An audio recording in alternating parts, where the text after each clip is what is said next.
Okay, thank you very much. I have also enjoyed the presentations.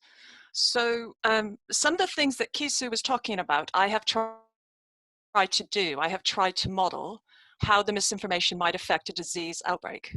But this is very theoretical, and what I think I can talk about that is most helpful is a lot of it is about the lessons I had to learn on the way in trying to create the model. So it gives everyone a lot to think about.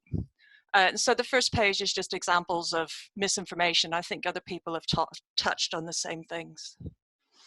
Just to say a little bit about what I did so that you help understand. I don't know which screen you're seeing. Are you seeing the one that's one screen or two screens? One screen with one Excellent. bullet. Okay, that's all right. I'll carry on. Good. So I looked at 3 viruses and how they might spread. And the first stage was just a conventional sort of disease model: susceptible, exposed, infectious, and recovered.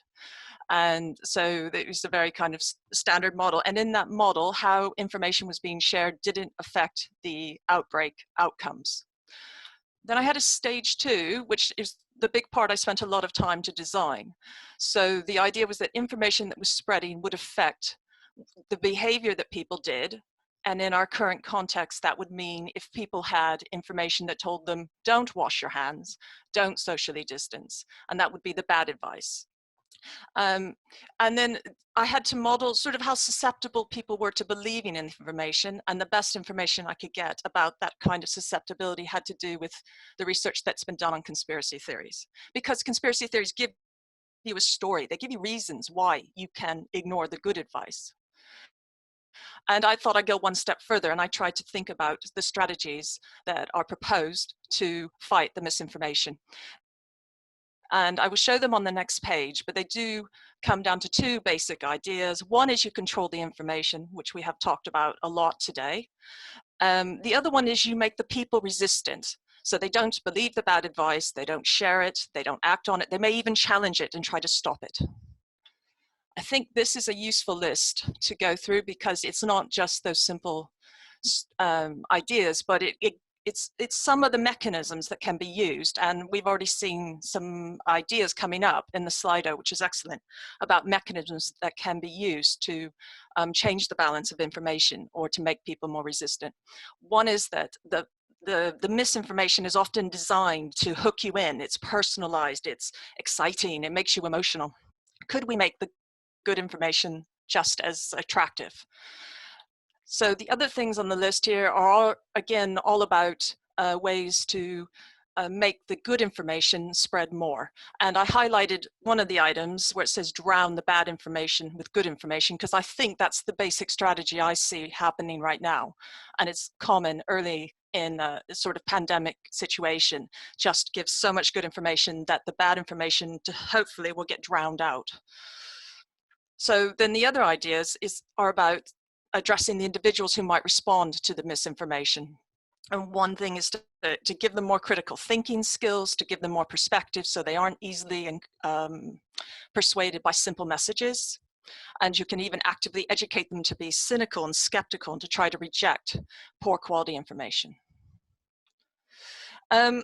What I wanted to talk a little bit about was things that I could find in my models that were actually in existing research. That doesn't mean we don't need more data, but I suppose it's just to show you things that I had to think about and to give people pause for thought about what they need to consider. There are standard disease-specific parameters. So Kisu talked about the R0. There's things like contact rates that we each have, those opportunities to pass on disease. There's also things like the incubation period, the time that a person is infectious. But of course, I had a separate part of my model, which was the information spread, and that was a different social network. So I had to design that separately, and that has a different picture from physical contact. And so part of that is, well, how many information exchanges do each of us have every day? And the thing about the left side on this screen, those are things I could actually find information about, which surprised me. So there's a lot of good quality research out there that can help inform modeling like mine. Ultimately, there's an idea that there's social influencers. Someone on Instagram tells you to do something strange to avoid COVID. But ultimately we're more influenced by people we know and the advice that has a personal approach to us. So Robin Dunbar researched how many people are meaningful in each of our lives that influence us and came up with this number, about 150 typically. And then within our social networks, the other people that we have a lot of contact with, they're often very similar to us. So we often share many similar ideas. And someone already talked about the subcultures that share conspiracy theories and misinformation and how they recirculate the same ideas again and again until they develop and evolve. Another thing is that the people who influence me, I probably influence them. So that's reciprocal relationships. We've talked about how bad information spreads quicker and further than the good quality information, and there's real research to look at that. And then I was using the susceptibility to believing in conspiracy theories as a kind of proxy for the vulnerability for misinformation. They aren't precisely the same thing, but they share many psychological dimensions. Right, there we go. So things that I had to assume in the model, and these are research opportunities. So when somebody is exposed to some misinformation, how much does it really change their behavior? And I looked and looked, I could not find that specific information. It's something I want to start collecting. But then most of us are creatures of habit. And the thing I forgot to say on the left side was how much do people usually observe hygiene behaviors. So the bottom line is, if you normally aren't very good about washing your hands after the toilet, are you really going to change your habits? So that's something else that I think we need more information about. You know, is the misinformation really going to influence you?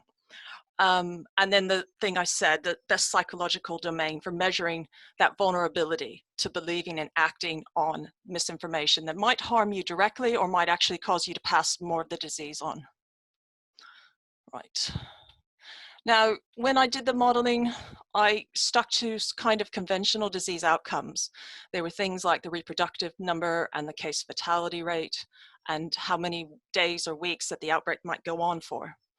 I think we've been talking about, and if I was to do the research again, I would think more about the other ancillary harms, like Kissy described the lady who sprayed her house with the toxic chemical because she wrongly thought that would help protect her.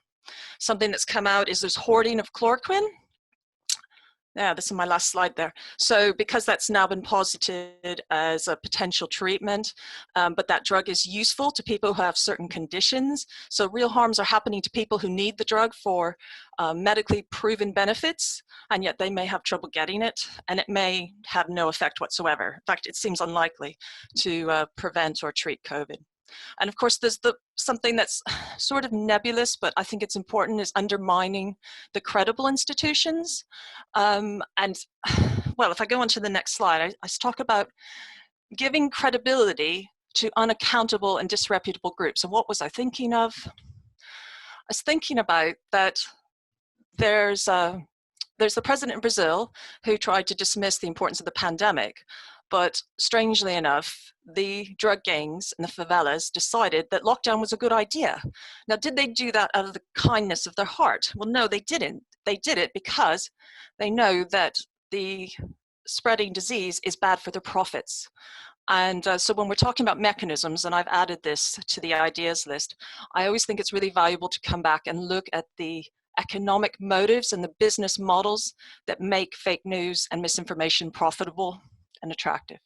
And that's it for me. Thank you.